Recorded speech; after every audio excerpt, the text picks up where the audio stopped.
what was the last thing you would encourage someone or encourage people to keep on moving forward?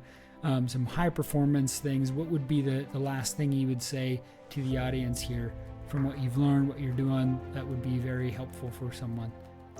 Well, what's been helpful for me is just the idea that consistency compounds.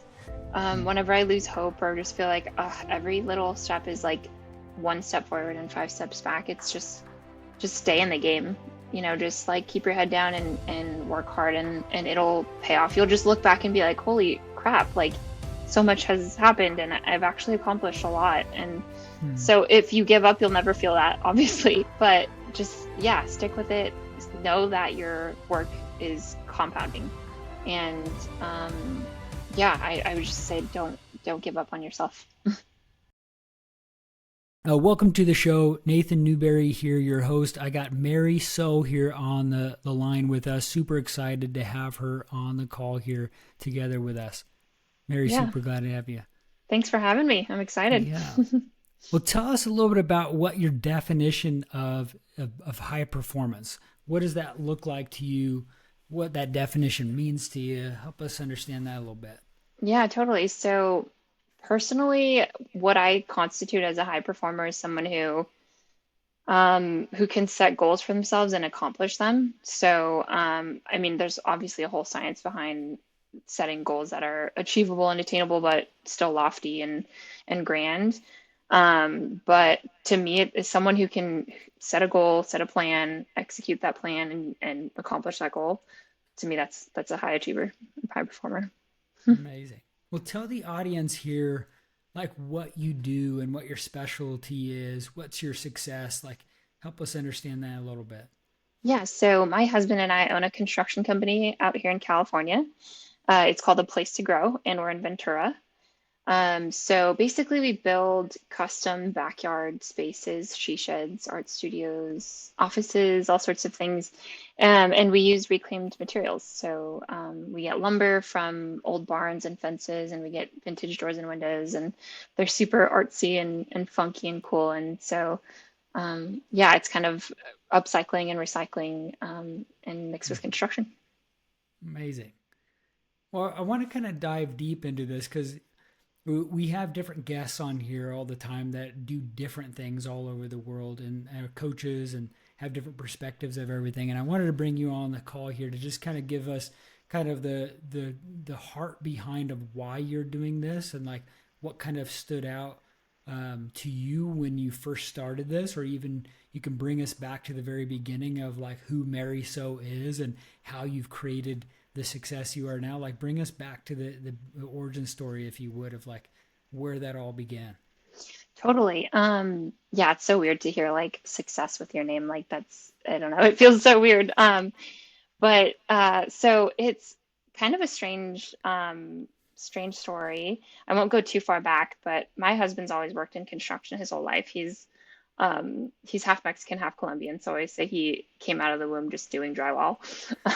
So he's just a really handy guy, and he actually had a van conversion business to start, and so he Hmm. was doing these like van life builds that were super elaborate and custom and very high touch, but the margins were super thin. So he would, if something went wrong or if a material price went up or really just any unexpected hiccup happened, just the profit would disappear and he would just Mm. be really struggling. So he actually asked me to kind of come in and help him out with business. And we were both kind of just looking into just the construction industry and like how we would want to approach working together. And I have been listening to like Bigger Pockets and Cody Sanchez and all these people for years. Mm-hmm. And I remember specifically Cody Sanchez talking about buying businesses and how just your success rate goes up exponentially when you buy a business that's been successfully in business for more than 5 years. So I went on Biz Buy Sell and we found this business, and it had been operating for 11 years before we bought it. We looked at all the paperwork with profit and loss statements. We talked to the owners. We toured their, job site and everything. So it just kind of worked out really well, and we are basically funding their retirement now. And we have a bunch of systems and processes that a lot of construction companies don't have. Hmm. But that kind of let us start at square 20 instead of square zero. So yeah, that was kind of the birth story, I guess, of Yeah. our ownership of the business. Yeah. That's amazing. I mean, I've heard people do that. That's amazing that you're kind of doing that, and it's a unique kind of brick and mortar local kind of business that you've really done that, which is amazing. So tell us a little bit about the things that were set up in the business. Like, what were the things that you found that were like, oh, I didn't even think about that. I'm glad that was set up. What were some of those things in the business that was important A to have huge set up? thing for me was just the design process because a lot of people just assume that designing things are just entirely creative and there's no process and it's all just free flowing and stuff like that.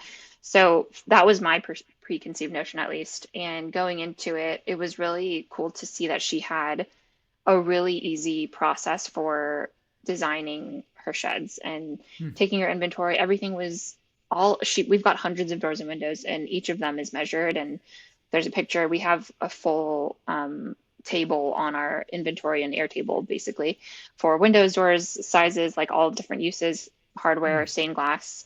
So everything's just really well organized and ready for design to be templatized and everything. So that was the biggest one for me, just seeing how design could be Interesting. in a process. Yeah. Yeah. What about your sales and marketing systems? How was that already set up? So Because I it would, was already a market. People were already buying stuff when you guys took it over, which is unique. yeah, definitely unique. The thing is that we bought it it was in Central California at the time. We brought it down to Southern California. So it was a bit of a challenge, to be honest, because we were completely new down in this market. And she had a really well established name up there, but down here, no one knew who she was. Mm. So, and then also another challenge was that the cost for us to go back up to Central California and to pay our crew to install up there was a couple thousand extra than what people were used to. Mm. So that kind of put a hiccup in our contracts up there also. So just the move itself was a big challenge. But that's one of the reasons why I joined Elite, to be honest, is a lot of her marketing and sales were kind of, I don't like, I guess outdated is the word I'm looking for in the sense that like it was very much in person, like going to events, and it wasn't. There was no social media presence. There was no online presence. So just now doing 5 daily opens, I actually got carried away on Instagram. I was doing like 500 daily opens, and I think I got flagged because they stopped sending my messages. Yeah. And I like looked it up on ChatGPT and I was like, can I get in trouble for doing this? Is this what happens? And ChatGPT was like, yeah, definitely stop doing that because Instagram does not like, yeah, when users do No. that. So I toned it down. It's not 500 anymore. I can But definitely relate to you because I've had my account shut down probably oh 7 gosh, different times. no. So I can totally understand where you're coming from on that. So, I mean, it's a learning curve for you with trying to figure that. That's cool. Yeah, But I mean, totally. you essentially just copy the framework, but you started a new market and everything like that. And what for the audience here, Mary, what Mary's talking about, there's a like a mentor group from Dan Martell that has it, and it's called Elite, and he has some different frameworks that Mary and I use too to look at building businesses. But Mhm. amazing, Mary. Yeah, carry on. Sorry, wanted to Oh interject and no, talk yeah, about a I little was bit just about this. saying that was just one of the things that's helped me a lot is just taking initiative and not just waiting for events to come up. Like before I was just super passive about marketing and sales. And so now just like getting ahead of it, I've just been going to local businesses and making connections. And it's honestly just been fun to try to make connections and just get to know people. Yeah, It's been such a blessing just like talking to other business owners and like going through struggles together and like building friendships, honestly. It's been really cool. yeah, yeah. Partnerships are really important in sales. I think people overlook that often, so that's good that you're doing that with your lead generation. Yeah, and it sounded like there was a healthy P&L that you inherited too. Because most Hmm. businesses wing it, and they're mostly in the negative than they are in profit sometimes, where they just don't know how to really implement it. Was that pretty helpful to have things categorized and set up to have that built out for you guys? Yeah, that was definitely super helpful and like settled us a lot in the process. The previous owners, like they had built a full custom ADU in their backyard on the business's dime, and they had like three trucks and all this. Like they had bought so much through the business that we were like, oh my Wow. gosh, this is insane. So it was definitely like really comforting to see that they had their ducks in a row. Mm, that's good. That's Yeah. good. What were some of the things that you've learned in your business that could help the audience here? Because sometimes we have people that are beginning entrepreneurs. They're like just getting into this world of high performance, Hmm. and then the other side of this is you have other business owners that are already in the trenches building it, but sometimes they just need this motivation and kick and clarity around, hey, what are some other inspiring ideas or habits or high performance things? What are some principles that you've learned that's contributed to your success? There, oh my gosh, there's so many. I'll just talk about, I guess, the most recent like challenge that I've gone through, and it relates. The reason I'm bringing this up is because it relates to my faith and kind of like my relationship with God. Love it. So I am such a type A like control freak, and I try to just have everything structured and regimented and predictable and all that stuff. And so I get really like when I have a system, I get really carried away and I just want it to be perfect. And obviously, it's never perfect. It's like 100% not going to be perfect.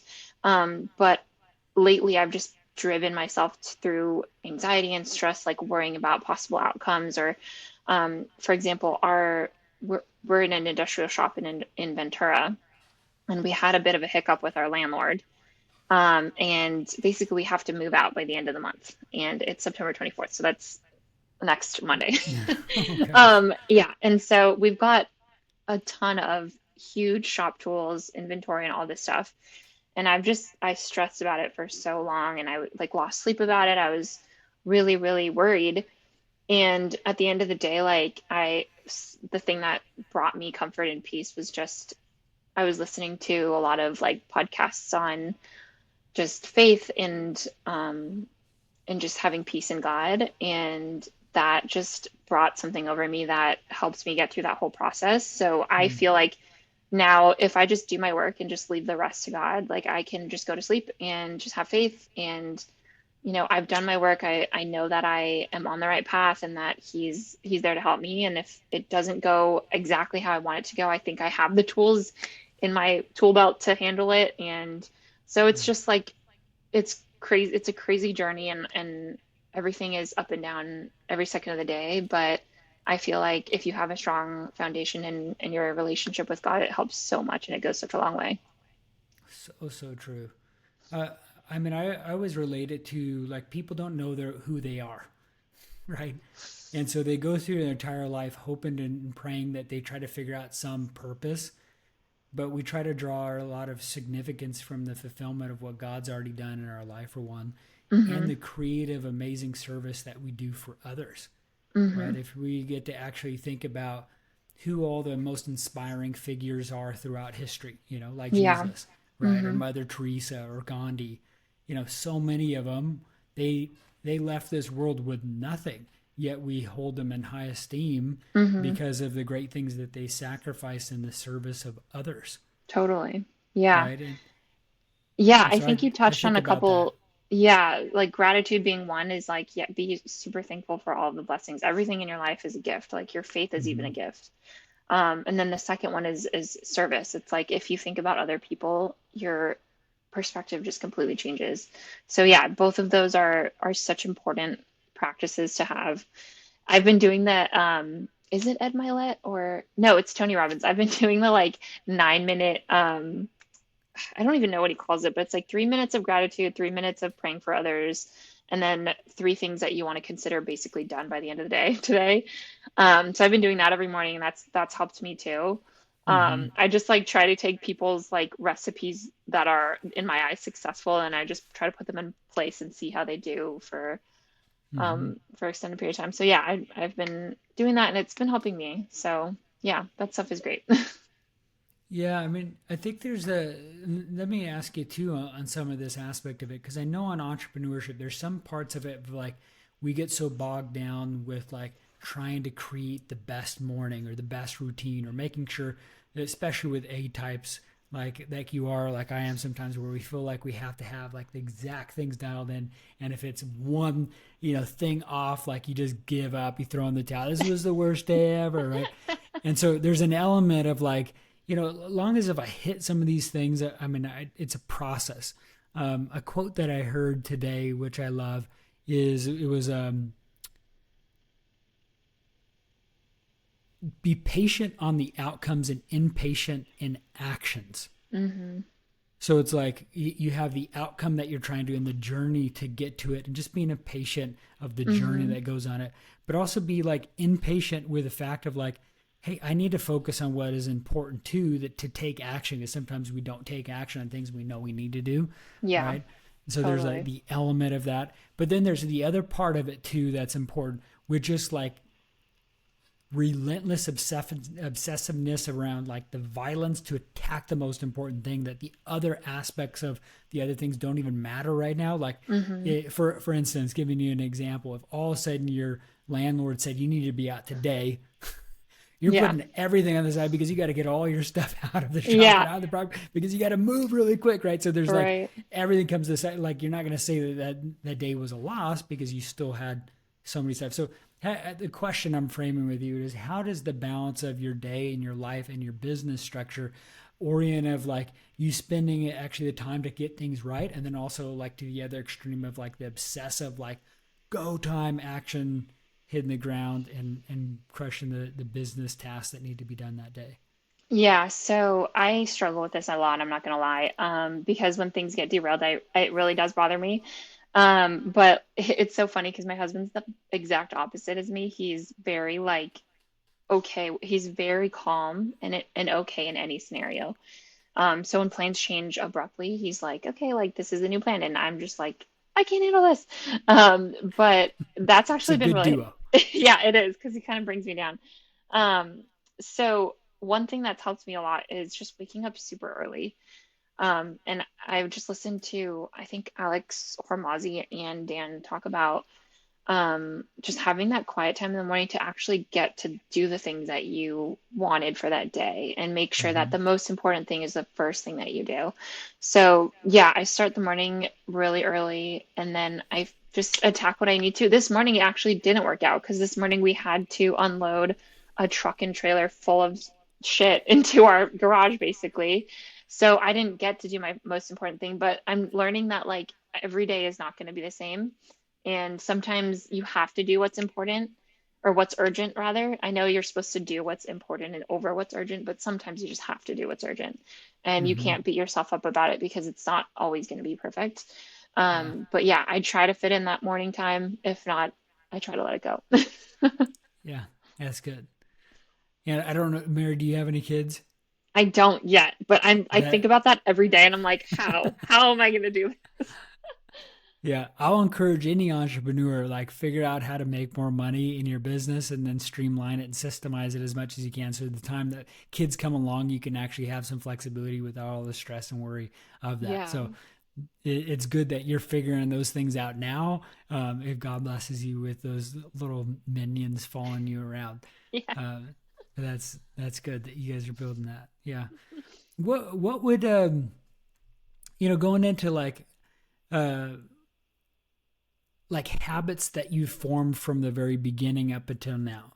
You said you're priming your morning. What are the things that you've had to learn going from maybe an employee to a business owner that really had to shift your mind frame around the ownership of something now than actually being an employee?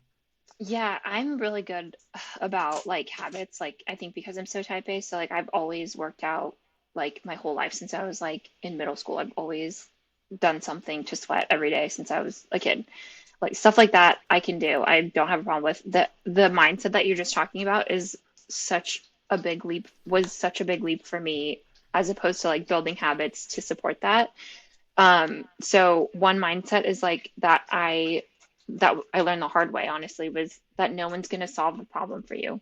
Like when you're an Mm, employee, it's like, all right, well, like we'll figure this out, or like, let's get the team together or whatever.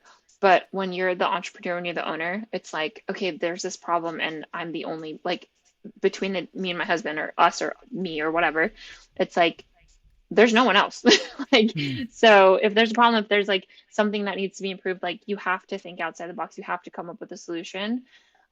There's just like it's so funny how when you are an employee, like you just get comfortable just in that mindset of just being comfortable and like expecting that something will happen like somewhere with someone else. But when you're Hmm. an entrepreneur, it's like extreme ownership. It's definitely there's no room for you to just be like, oh, like relaxed about it, like yeah, it's on your shoulders. Everything's on your shoulders. Yeah.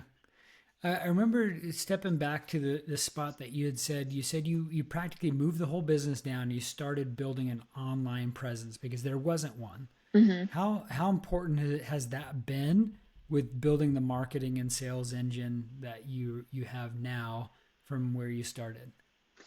It's been super important, especially in the time saving sense, because when everything's in person and you have to drive places and you have to be at people's homes and you have to be at an event all weekend, it's like it's just so taxing. Hmm. And just being able to like Dan Martell always talks about this is like asynchronously talking to people, like, okay, like I'm gonna order food, and while I'm waiting for the food, I can chat with people on Instagram DMs, or, it's there's just like a process that it doesn't have to be like your whole day is interrupted by in-person meetings or even like calls or Zoom meetings or anything like that. So Yeah. it's been a time saver that I didn't expect, switching things over to be on social media and to have more of an online presence for sure. Yeah. Well, let me ask you a random question here with in terms of like your everyday carry. Everybody has some unique things sometimes they bring if they are on the go. What's that for you? Do you have any What do you unique mean? ones? Like, what Like do I people, carry with me? yeah. What's your like go to? Like some people bring some funny things. Like, what do you have? What Oh do you my bring with you? gosh. I have like a tote bag full of shit. It's not like I'm not like a light packer. So I always have my Kindle with me because my default if I'm waiting for something is to read. I always have Love that. mints because I hate when I'm talking to someone they have really smelly breath. Um, let's see, what else do I have? Oh, I always have floss. You need floss. Like I always have floss. Um, yeah, and then I have just a lot of basic stuff that everyone has. Like, I carry like a little bag for my groceries and oh my Mhm. gosh, I just carry way too much stuff. It's almost embarrassing. I'll leave it at that. That's awesome. Yeah, sometimes people have some unique ones. So that's why it's always kind of a funny question to Yeah. ask there. I feel like men would have less now because you don't have a purse. I mean, people use different stuff. Like sometimes I'll carry a gun around. I Oh mean, I'm yeah. in Washington State. That's something. But I don't carry a wallet. I have a phone and I have like the little Oh, slide thing with my cards. yeah. My sunglasses if it's during, that time. And then, sometimes people have some weird things on their key fobs or, books or headphones. Like, I don't know, hmm some of the unique ones. But guys, Yeah. yeah, definitely would be different than girls. But guys are carrying fanny packs now, Yeah. around more than ever. So, I mean, it's a style thing. I mean, I Yeah. remember my dad crushing that, carrying, I'm like thinking it's ridiculous. Now it's coming back. Now you're like, it's cool, Dad. I guess so. Well, amazing. Mary, tell us for before we jump to the end of this, what was the last thing you would encourage someone or encourage people to keep on moving forward? Some high performance things. What would be the last thing you would say to the audience here from what you've learned, what you're doing that would be very helpful for someone? Well, what's been helpful for me is just the idea that consistency compounds. Hmm. Whenever I lose hope or just feel like every little step is like one step forward and five steps back, it's just stay in the game.